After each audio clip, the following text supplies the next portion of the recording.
అందరికీ నమస్కారం. నేను మీ శంకర్ స్వామీజీ.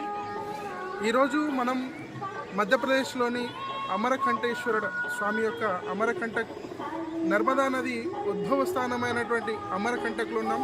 చూడండి, ఎంతో పరమ పవిత్రమైనటువంటి భారతదేశాన్ని సస్యశ్యామలం చేసేటువంటి మహానది నర్మదా నది మాత ఇక్కడనే ఉద్భవించింది. అంతటి మహోన్నతమైనటువంటి పుణ్యక్షేత్రం మన అమరకంటక్. ఇక్కడ స్నానం ఆచరించడం వల్ల ఎన్నో జన్మల పుణ్యఫలం లభిస్తుంది. అంతటి మహోత్తరమైనటువంటి క్షేత్రం. అమ్మవారిని ఇక్కడ అమరకంఠేశ్వరుని, అలాగే సకల దేవత సన్నిధి ఇక్కడ అమరకంఠేశ్వరుడు, నర్మదామాత, అలాగే కార్తికేయ స్వామి, సుబ్రహ్మణ్య స్వామి, గణపతి, ఈ విధంగా రామ దర్బార్, అనేక దేవాలయాల సమ్మిళితమైనటువంటి క్షేత్రం. చూడడానికి కూడా ఎంతో అందంగా ఉన్నటువంటి క్షేత్రం. ఇక్కడ ధ్యానం చేయడం వల్ల, ఇక్కడ స్నానం ఆచరించడం వల్ల ఎంతో శక్తి లభిస్తుంది అన్నటువంటిది ఇక్కడ చూసినటువంటి గొప్ప ఆలయం.